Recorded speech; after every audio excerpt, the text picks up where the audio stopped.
Welcome to the Fredrick Book Art Center. My name is Casey Smith. I'm the executive director here. We're located in Fredrick, Maryland, about an hour west of Baltimore, hour northwest of DC. And we've been here for about 2 years. This is a book art center. We specialize in teaching people about the art of the book, printmaking, bookbinding, and related paper arts, really. But we embrace the digital also in many respects. So any writer or artist or wordsmith should know the basis of the foundation of what their business is all about, publishing. Yes, you can see that we're set up here today for a reading later tonight. Oh, that's nice. We Yes. partner with a local bookshop called Curious Iguana. And so bring all kinds of different readers and literary experiences to our community. What is this down here? Don't mean to interrupt you. I just saw this earlier.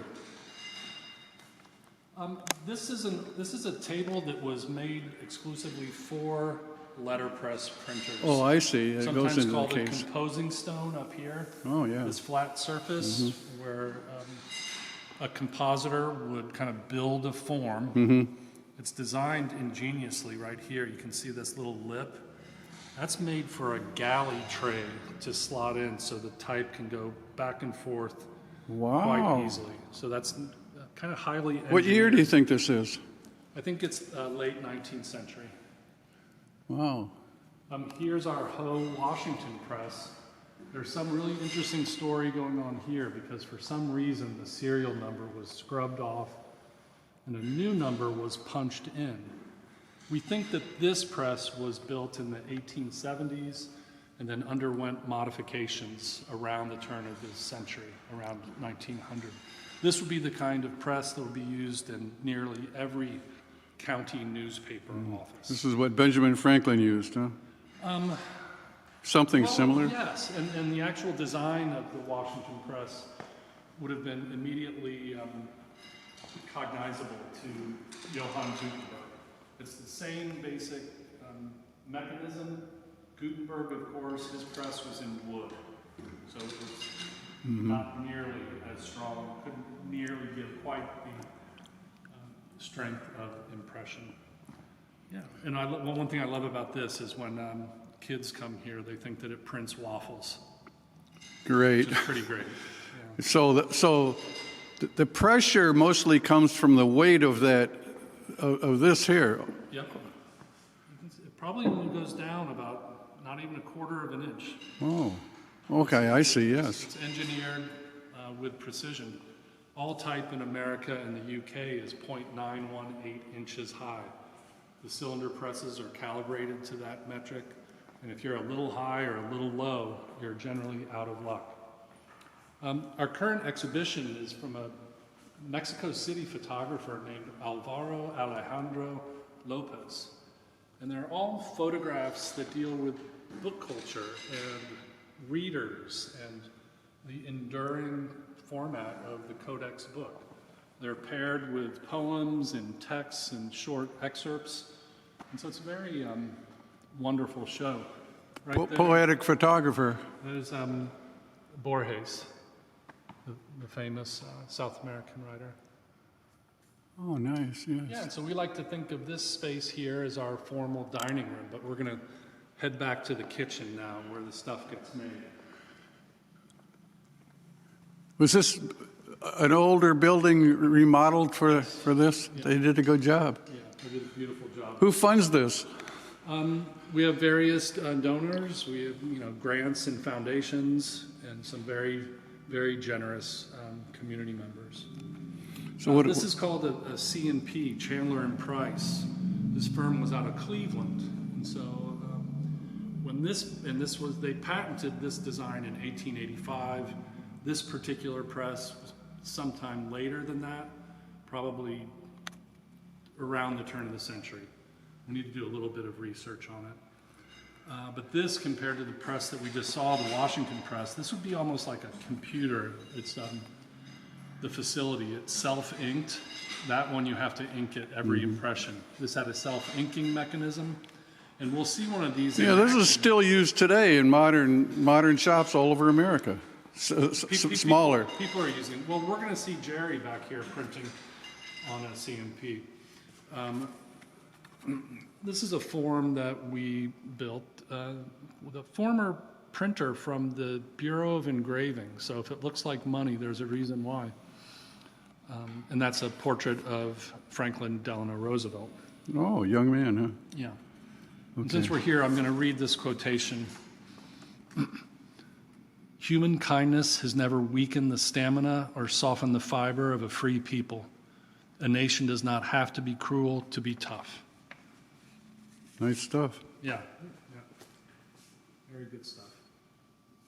Okay, well, here at the center, we teach classes, we teach workshops, we have school groups come in, we go out and visit school groups, we go to street festivals and literary Yeah, you festivals. probably make some sort of print that you give people. Yeah, absolutely. Let's go back to the dark room.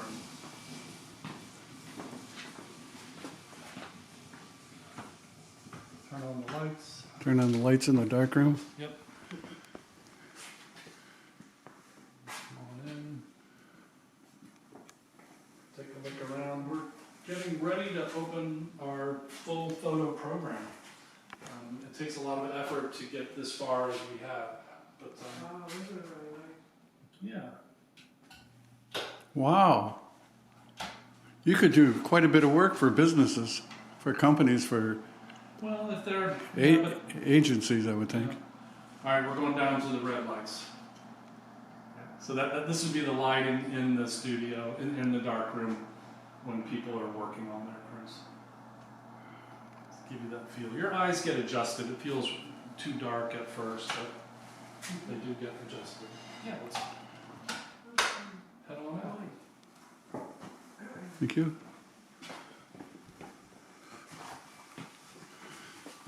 Nice and bright. Oh, I like these ceilings. Very bright. This is one of our volunteers, Jerry Dillon, Hi, Jerry. who Chuck. came from the printing industries. And so Jerry helps us out in countless and immeasurable ways. Right now, he's printing on this, is this a Kelsey or? I'm not sure. This tabletop platen press. Chuck,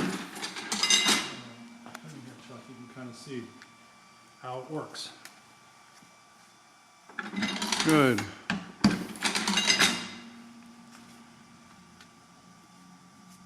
Yeah, Jerry's printing a postcard for our annual fundraiser. Oh, nice. Nice, yeah. You could put a motor on that. You still have to take it out, paper in and out. Oh yeah, that's a real dance when the motor's going. I'm working at my own speed here. Thanks, Jerry. Thanks, Jerry. Sure. Well, come on back. All forms of printmaking, etching, aquatint, mezzotint, Screen printing? screen printing. What am I forgetting? Gosh, you name it. Oh, you can print on any substrate just about. Stone lithography. Oh, look at this, yeah. In fact, just last week, Chuck, we went out into the community and did our famous manhole cover printing. Yes, you ink up a manhole, carefully put a t-shirt or a piece of paper down, roll it out, and I'll show you some when we go back to the front. They're quite genius.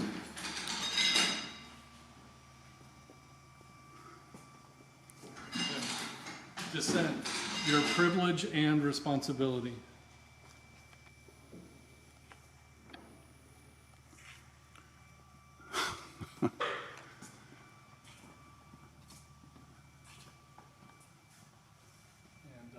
Excuse a little bit of the mess, but that's the nature of a print shop.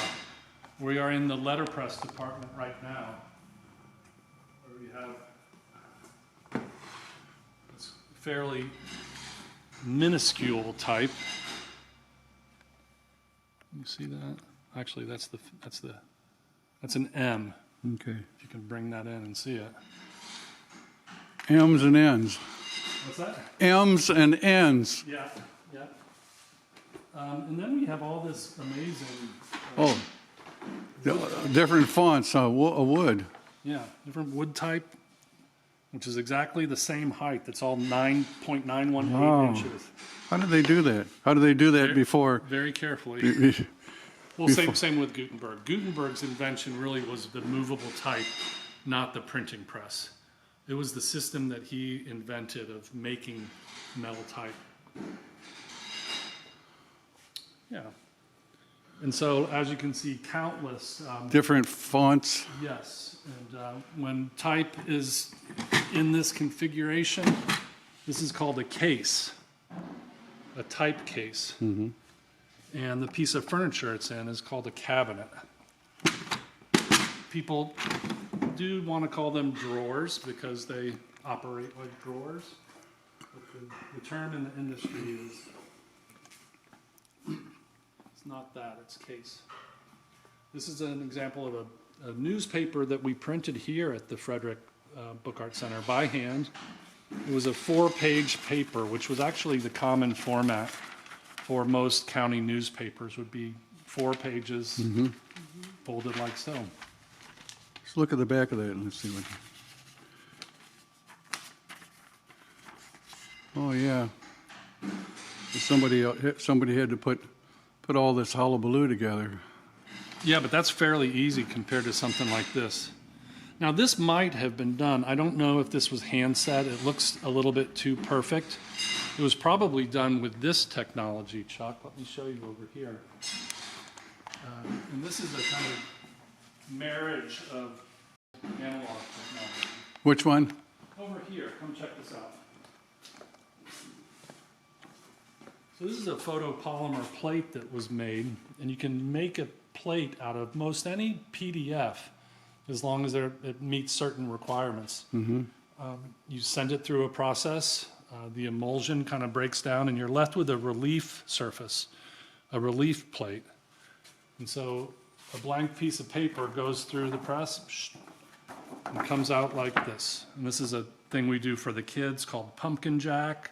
They color it in and attach the legs and the arms. And oh, nice. it's yeah. fun. Great, It's thanks. fun. Is that your idea? No, my colleague Eric's idea. He's a studio director here. Yeah. So this is our letterpress department. I'm going to take you back to the bindery now.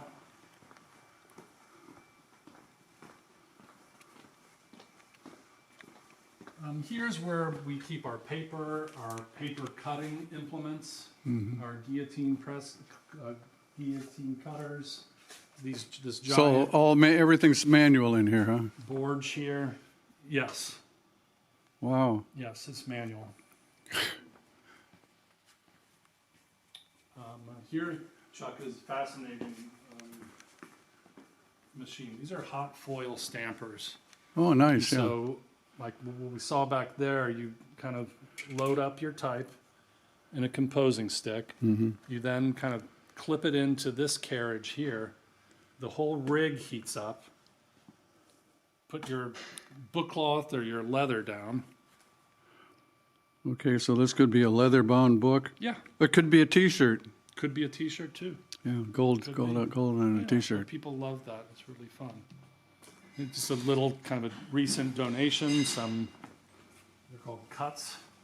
So they kind of go along with type for decorative reasons.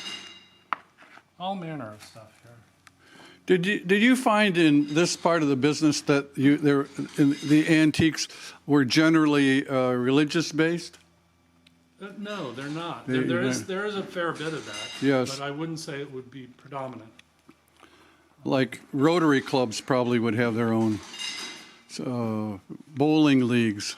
Well, yeah, and a lot of middle class homes had a little printing studio in the basement with these little tabletops, kind of like Jerry's using, Mm-hmm. and they would print their own Christmas cards or their own menus, kind of ephemera. So this is against the wall. That would be book cover material. That's book cloth there. Yep. And how do you do the binding? Carefully. I mean, how do you do? Is it, There's a lot of sewing involved, and again, these different book backers and these different, again, presses to get the binding set just right. Yeah, so a lot of this old equipment is still being used. And that's a big part of what we do at Fredrick Book Art Center, is that we're preserving the craft for the future. We don't want this to go away. Wow. Look at this, look at these cutters. Yeah, lift the handle, you'll feel a perfect balance there. Oh, look at this. Isn't that nice? Look at that, look at that. Yeah. Oh, it's counterweighted, so Yeah, exactly. it's like this weighs nothing. You Yeah. can take it with your finger and Yeah. lift it up. Although if you're cutting a big piece of bookboard, you need more than your finger. It's a, Yeah, I would think so. yes, so that's the basics of the studio. All kinds of material and all kinds of student art, faculty art, all manner of stuff. Right, a friend of ours has a press like this in his basement. Maybe not exactly the same, but pretty close. He does This is work large. from a linocut artist, Judith Cornett, and this print is probably not even halfway finished. Some of her linocuts go through the press with 32, 37 different colors. So she just builds them up. They almost become like sculptures. Right. And then on the paper, sometimes people build their paper up for months. Yeah. Yep. Head back out front here.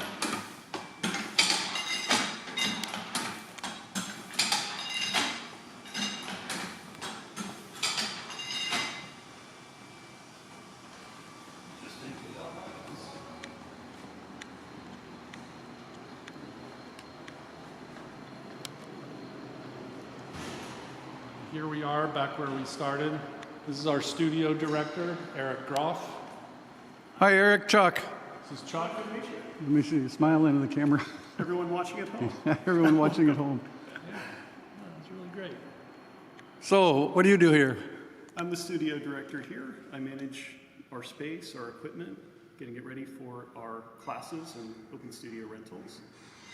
We're a lot Do you have open houses here for people who can have an event here? We do.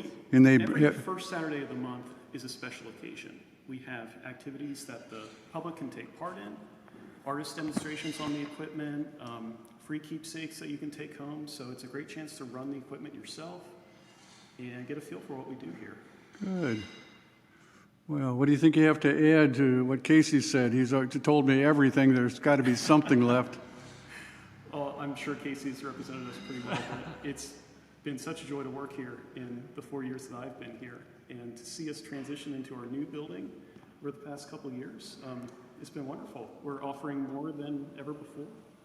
Yeah, and I'll add to Eric in that it's obviously a beautiful facility, beautiful space, but likewise is the community.